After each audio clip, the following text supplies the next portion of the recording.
Nós estamos aqui mais uma vez fazendo o vídeo. Nós demoramos um pouco para fazermos esse terceiro vídeo. Esse é o vídeo de número 3, sobre doutrinação de espíritos, né? Isso é feito num centro espírita e a doutrina espírita, né, da qual eu participo, pertenço, ou seja, faço parte, ela não é em todo centro espírita que tem doutrinação de espírito. Tem centro espírita que trabalha com outras situações. Aqui é rota de aviões, helicóptero para a Baixada Santista e também do aeroporto de Cumbica. Então nós tivemos aí um rasante de um helicóptero e nos perdoe por esse momento. Então nós, como ia dizendo, doutrinação no centro espíritas, porque outros lugares não fazem doutrinação, né? Doutrinação que a gente quer dizer é porque a palavra doutrinação apareceu lá no livro, eu disse que foi no livro Libertação, mas não é, no Mensageiros, que o Mensageiro foi publicado em 1944. O Mensageiros é o segundo livro da série do André Luiz, que é A Vida no Mundo Espiritual. Chama-se A Vida no Mundo Espiritual, é uma série, né?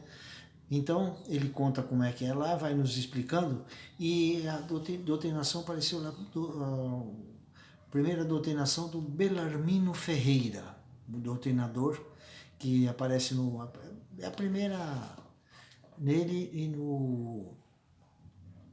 em outros livros também, aparece a palavra doutrinação, mas a primeira foi em 1944, que é o copyright desse livro, que é Os Mensageiros.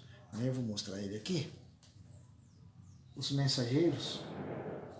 Esse livro, nós temos aí umas situações que ele também explica que sai de lá do mundo espiritual um lugar que ele chama que é correio. Eu vou ler até um trechinho para que fique mais claro, que é a gente quando vai trabalhar aqui como doutrinador, nós já tivemos um preparo lá, viu? Os médios também. Então, que é assim, ó, no Centro de Mensageiros, é o nome do capítulo. Não suponha se encontre aqui localizado o serviço de correio. Simplesmente o centro prepara entidades a fim de que transformem em cartas vivas, né? De socorro e auxílio aos que sofrem no umbral, na crosta e nas trevas. Acreditaria, porventura, que tanto trabalho... E aí ele continua, né? Tanto trabalho, deixa eu ajustar a página aqui, destinar-se apenas à mera movimentação de noticiário. Então aí ele coloca mais embaixo, que eu vou ler só um trecho, não vou ler tudo porque ele é meio... Não é que ele é longo, é que não cabe no momento. Organizamos turmas compactas de aprendizes para a reencarnação. Médiuns e doutrinadores saem daqui às centenas, anualmente. Tarefeiros do conforto espiritual. Encaminha-se para os círculos carnais, em quantidade de considerável habilitados pelo nosso centro de mensageiro. Então, quando a gente, por exemplo, eu que sou doutrinador, então eu comecei aqui no planeta dessa vez, isso não foi essa vez.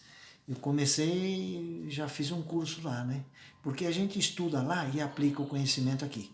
Lá estudamos, ajustamos lá todas as nossas bagagens, né, a mala, e aí viemos para cá com toda a bagagem para atuar no planeta. Então eu nasci em 1953, então em 1944 eu já estava talvez me preparando. A gente fala que começou em 1944 as primeiras doutrinações, mas vamos considerar uma situação. No livro cita essa data, porque eu não vi em nenhum outro livro, cita essa data, mas vamos imaginar que ela já existia.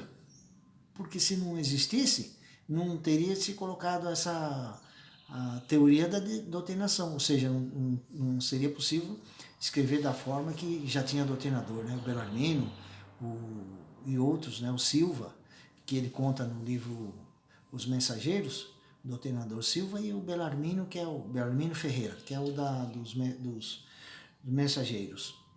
Então, tanto o livro Mensageiros como o livro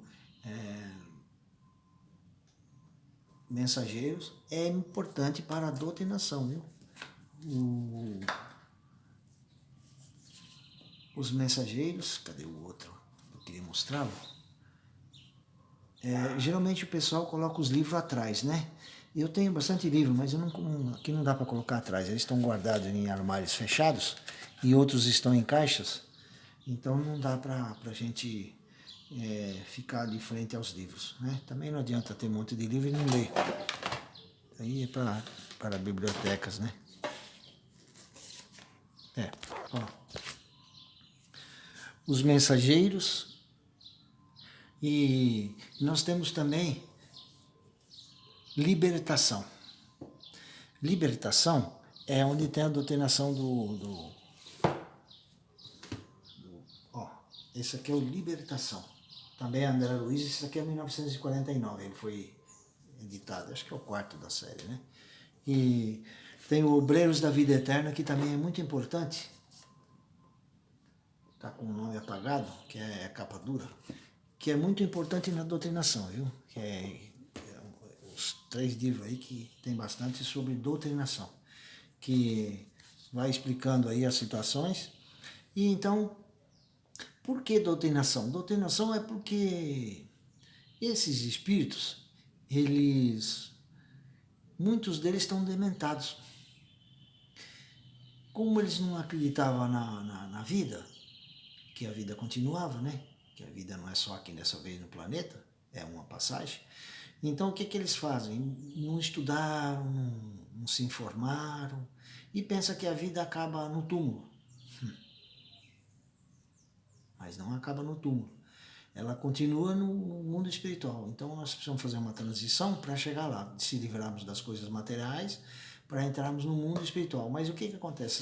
Esses espíritos, como eles não acreditavam nada, não estudaram, não se interessaram, chega lá com o pensamento vazio. No livro Missionários, Mensageiros, no livro Mensageiros nós temos um caso, aliás, tem vários casos, de espíritos que frequentavam uma religião aqui que diziam que quando ele desencarnasse que era para ficar aguardando o julgamento dos justos. Nós doutrinamos algumas vezes alguns espíritos que eles estavam dormindo há 300 anos esperando um julgamento. Não existe esse julgamento, viu? Não funciona assim. Lá, quando você vai para o mundo espiritual, quando você recebe alguns recursos, você começa a verificar o que você fez. O que era para você fazer, esse é o julgamento. Você entra em contato com o que você ia fazer e o que você fez. Né? Então, geralmente quem está embaraçado aí no mundo espiritual é que não cumpriu os desígnios do Pai. Quando a gente sai de lá, a gente vem com uma fala que é um contrato, nós vemos já com um objetivo, viu? E se a gente não cumprir esses objetivos, cumprir objetivos de outros espíritos que nos impõem, e não cumprir o do Pai, que é o principal, o resto não tem muita importância não, viu? Não tem importância, aliás, nenhuma. O principal é cumprir a vontade do Pai, fazer a vontade do Pai, assim como Jesus disse. Eu e meu Pai somos um, eu faço apenas a vontade do meu Pai. Né? Ele disse isso. Então, se Jesus disse, é bom nós prestar atenção que é bom e certeiro, né? Verdadeiro. Então é importante. Esses espíritos, quando saem de lá tão dementados, dormindo, não tem noção de nada. Pegamos também aí uns casos alguns evangélicos que prometeram o céu para as pessoas, pegaram seus bens, pegaram tudo, e quando chegou lá não tem céu coisa nenhuma. Não tem negócio de ficar esperando, tocando flauta. Isso é um saco, né? Vamos dizer assim, desculpa a palavra, né? Por falta de outra, não foi bom. Por falta de ter o que fazer, vai ficar ouvindo flauta. Quem que aguenta ficar ouvindo flauta mais do que, sei lá, um dia?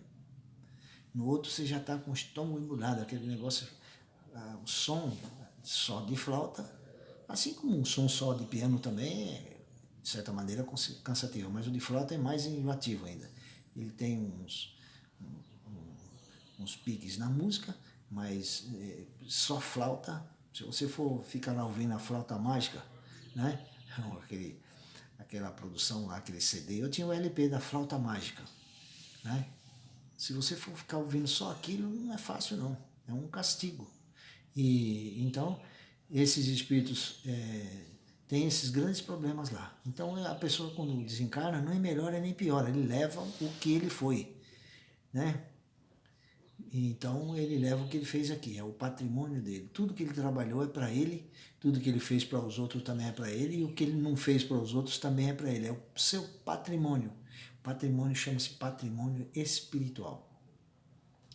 Então esses espíritos têm grandes problemas para acordar. E também aqueles que nasceram num país comunista, que nasceram no campo, que nunca viram um filme feito em outro país. Por exemplo, o país comunista não faz filme, não tem produção, não tem Hollywood lá, né? Então eles não fazem filme. Não tem, na Europa faz filme, na Itália, no Brasil, em outro país faz, mas em país comunista não faz. Eles não têm produtora de filme, lá é proibido isso. Então eles só conhecem aquilo que o partido lhes impõe em goela abaixo.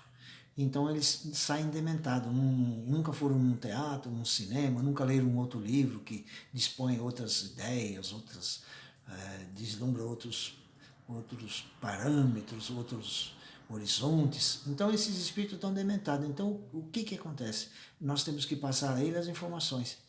Veio um espírito aqui, se comunicou conosco e perguntou para nós se nós poderíamos doar o nosso conhecimento. Para quê? Quando a gente está doutrinando, eu falo que nós possamos doar o que nós temos de melhor. A nossa paz, o amor, a harmonia, o equilíbrio, o discernimento, a razão, o conhecimento, a sabedoria, para que isso possa fortalecer a fé e a esperança desses espíritos. Eles estão zerados, sem nada, vazios. Veio alguns espíritos também nos dizendo que eles estavam vazios de ideias e eles precisavam copiar a nossa. Então eles, é igual um xerox, eles encostam em nós e a partir do momento que eles se acoplam a nós, ou encostam, como queiram, se aproximam, né? Mas tem que se aproximar. Aí ele absorve de nós o que nós temos de bom. Todo o nosso conhecimento, aí ele sai como se fosse nós. Aí depois ele vai acertar o seu